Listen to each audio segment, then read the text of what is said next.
Halo, assalamualaikum warahmatullahi wabarakatuh teman-teman. Selamat malam, ketemu lagi dengan channel Almahya dengan saya Andika. Teman-teman, pada kesempatan kali ini kita akan membahas terkait dengan update penerimaan P3K yang sebentar lagi akan dibuka. Dan kita akan juga membahas apa saja yang bisa menyebabkan teman-teman gugur pada pendaftaran P3K 2024. Ini khusus teman-teman honorer ya, untuk pendaftar P3K itu sangat beruntung di tahun ini. Karena kalau kita lihat dari mekanisme peraturan yang dibuat, tidak ada passing grade yang bisa menggugurkan teman-teman. Satu-satunya yang bisa membuat teman-teman gugur adalah teman-teman gagal di seleksi administrasi dan kalah bersaing. Berarti dua ya, bukan satu-satunya, tetapi ada dua. Gagal di seleksi administrasi, yang kedua gagal bersaing memperebutkan P3K full time jika ternyata di formasi atau di daerah teman-teman tidak membuka formasi sebanyak jumlah honorer yang tersedia di daerah teman-teman. Misal di daerah teman-teman terbuka formasi 5.000 tetapi jumlah honorernya 7.000, berarti hanya akan ada 2.000 tenaga honorer yang kemungkinan akan menjadi P3K part time, yang 5.000 menjadi P3K full time. Jadi memperebutkan itu. Beruntunglah bagi teman-teman yang di daerahnya membuka jumlah formasi sesuai dengan jumlah tenaga honorernya. Seperti salah satu contohnya di Pemprov Sulsel itu membuka formasi sekitar 12.000 sekian formasi sesuai dengan jumlah honorernya, dan itu disetujui oleh pusat BKN dan akhirnya bisa mengikuti pendaftaran P3K ini dengan sedikit tanda kutip lega ya, karena formasi yang dibuka sesuai dengan jumlah honorer. Oke teman-teman, kita langsung bahas inti dari video ini, yaitu kapan jadwalnya dibuka dan apa yang bisa menyebabkan teman-teman gugur. Baik teman-teman, sebelum lanjut ya, saya informasikan kepada teman-teman honorer seluruh Indonesia ya yang mau mengikuti kursus singkat ya, kursus singkat terkait dengan persiapan mendaftar P3K 2024 ini gratis ya. Kita adakan hari Sabtu 14 September 2024 ya, pukul 9 WITA sampai selesai ya. Pukul 9 WITA ya, ingat pukul 9 WITA bukan WIB ya. Jadi bagi teman-teman yang berminat, nanti di dalam sesi Zoom ini saya juga ada beberapa teman-teman yang sudah berhasil lulus di P3K 2023 sudah bersedia bergabung untuk memberikan gambaran persaingan di P3K dan sharing pengalaman. Selain itu, nanti saya akan memberikan sedikit apa yang perlu teman-teman persiapkan administrasi mulai dari sekarang. Apalagi terkait dengan soal-soalnya, kita akan membahas beberapa soal P3K, yaitu terkait dengan teknis, manajerial, sosiokultural, dan wawancara. Tapi mungkin tidak secara keseluruhan ya, kita ambil beberapa contoh saja, karena kalau membahas secara keseluruhan itu terlalu panjang. Terus selanjutnya nanti di hari Sabtu kita akan bagikan juga tryout P3K gratis ya, di website www.almahya.com, tentunya terkait dengan manajerial, sosiokultural, dan wawancara. Selanjutnya juga kita akan sedikit berbagi tips dan trik. Lalu kita buatkan grup diskusi untuk teman-teman saling berdiskusi, saling support di situ, apa kebutuhannya, apa kendalanya. Saat mendaftar P3K nanti silakan saling berdiskusi di grup. Sekali-kali juga saya akan muncul di dalam grup untuk memberikan solusi-solusi jika memang ada diperlukan. Ya, jangan lupa hari Sabtu 14 September 2024 kita akan Zoom, silakan ikuti gratis ya. Bagi kamu yang ingin ikut kursus singkat dan sharing session ini, silakan klik link yang ada di kolom deskripsi, isi Google Form, isi nama, dan teman-teman silakan mendaftar untuk mengikuti Zoom ini. Pesertanya terbatas, cuma sekitar 100 orang saja ya, maksimum 100 orang. Tetapi kalau tidak sampai 100 orang, berapapun, misalnya 2-3 orang pun yang bergabung, misalnya tidak ada yang berminat, nggak apa-apa. Nanti akan kita tampilkan di YouTube juga hasilnya. Mudah-mudahan ini bisa membantu teman-teman honorer, terutama yang betul-betul sama sekali tidak mengerti bagaimana itu soal-soal P3K terkait manajerial, sosiokultural, wawancara. Karena ternyata teman-teman,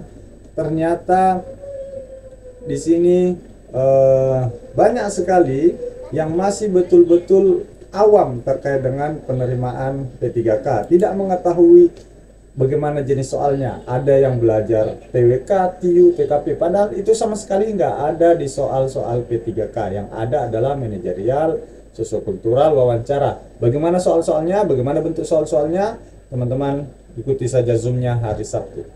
Oke, kita langsung ke pembahasan tadi. Nah, kapan jadwal pendaftaran P3K dimulai? Ini saya ambil dari jpnn.com ya, menyebutkan di sini para honorer harus mempersiapkan diri menjelang pendaftaran P3K 2024 yang akan dimulai 27 September. Ya, 27 September sudah beberapa hari lagi. Perlu diketahui, jadwal tersebut belum ditetapkan secara resmi oleh Panselnas CASN. Jadwal pendaftaran P3K 2024 tersebut baru sebatas kesepakatan ya, hasil rapat kerja Kemenpan RB BKN bersama Komisi 2 DPR pada hari Kamis tanggal 5 bulan 9 malam pukul 20 WIB hingga Jumat tanggal 6 bulan 9 pukul 2 WIB. Wow, cukup panjang rapatnya ya. Pada raker tersebut muncul 4 alternatif jadwal pendaftaran dan pelaksanaan seleksi P3K 2024. Deputi Bidang Sistem Informasi Sinka Badan Kepegawaian Negara BKN Bapak Suharmen mengungkapkan yang disepakati pemerintah pada Komisi 2 DPR RI adalah alternatif 1, yaitu P3K 2024 dibuka 27 September. Kabar tersebut juga dibenarkan oleh anggota Komisi 2 DPR Bapak Mardani Alisera. Ya, berarti siap-siap Bapak Ibu teman-teman sekalian, persiapkan diri, persiapkan berkas, jangan sampai ada berkas yang susah diurus, misalnya ijazahnya, ijazah SMA-nya harus dilegalisir di daerah yang jauh ya, itu dipersiapkan dari sekarang. Nah, itu dia ya teman-teman. Lantas apa saja yang bisa menyebabkan teman-teman gugur tidak memenuhi syarat pada saat pendaftaran P3K? Nah, di sini ini saya dapat sebenarnya dari dokumen yang beredar di lingkup instansi saya, tetapi saya tidak tampilkan full karena saya takutnya itu masih bersifat rahasia di internal instansi kami. Tetapi untuk poin ini saya rasa ini bisa kita share untuk teman-teman semuanya agar mengantisipasi jika mendaftar di P3K nanti. Yang pertama, hal yang bisa menyebabkan gagal yaitu tidak mengupload dokumen sesuai ketentuan. Ya, misalnya seperti ini teman-teman. Ini dokumen yang diupload P3K tahun 2023 lalu ya. Misalnya di sini surat pernyataan sesuai dengan persyaratan instansi sudah ditandatangani dan dibubuhi materai maksimal 1000 KB. Nah, jika teman-teman membuat surat pernyataan tetapi ternyata teman-teman tidak membubuhi materai, padahal di sini diminta materai. Untuk kasus CPNS kemarin adalah misalnya materai elektronik ya, e-materai ya, teman-teman tidak mencantumkan. Nah, di situ Pak dipastikan teman-teman akan gugur ya. Intinya teman-teman ikuti semua apa yang diminta pada kolom ini. Ini adalah form upload di tahun 2023 ya, mungkin tidak akan jauh beda juga dengan ini di tahun 2024. Selanjutnya, apalagi dokumen yang diupload tidak dapat terbaca. Seperti ini ya, sebenarnya ini tidak dapat terbaca ini. Jadi ketika Bapak Ibu melakukan scan nanti untuk mengupload, pastikan Bapak Ibu semua teman-teman memperhatikan dengan detail apakah dokumen-dokumen yang Bapak scan atau teman-teman scan itu bisa terbaca. Terutama contoh misalnya untuk ijazah, KTP, itu pastikan apakah bisa terbaca dengan baik atau tidak. Ya, untuk yang KTP-nya kabur-kabur, untuk menghindari masalah silakan lakukan pencetakan KTP ulang segera dari sekarang sebelum pendaftaran dibuka. Selanjutnya, keliru dalam mengupload dokumen. Nah, ini juga terjadi di tahun 2023. Misal di sini tadi yang diminta adalah misalnya yang diminta adalah ijazah. Ya, ini ya ijazah, tetapi yang diupload ternyata transkrip nilai atau kebalikannya. Itu juga bisa menyebabkan teman-teman gugur ya, tidak memenuhi syarat. dapat perbedaan data. Ya, ini juga yang parah nih. Kalau misalnya terdapat perbedaan data, misalnya tanggal lahir di KTP 28 bulan 5, tetapi di ijazahnya 28 bulan 4. Nah, itu juga bisa menyebabkan teman-teman gugur. Kalau memang ada terjadi seperti itu, silakan diurus dari sekarang. Terus kualifikasi pendidikan tidak sesuai dengan syarat jabatan formasi yang dilamar. Misalnya teman-teman di sini, syukurnya di beberapa daerah itu sudah membuatkan formasi by name by jabatan. Jadi teman-teman tinggal mengikuti yang sudah dibuatkan atau diusahakan oleh BKD masing-masing. Tetapi yang belum ada jabatan, ya pastikan teman-teman melamar sesuai dengan kualifikasi pendidikan. Misalnya pada jabatan A dibuka untuk S1, tetapi teman-teman hanya memiliki ijazah D3 atau SMA, jangan coba-coba melamar pada ijazah S1. Ya, kualifikasi S1 dipastikan akan gugur, ya, seperti itu. Selanjutnya, tidak menyelesaikan proses pendaftaran, submit sampai dengan batas waktu yang telah ditentukan.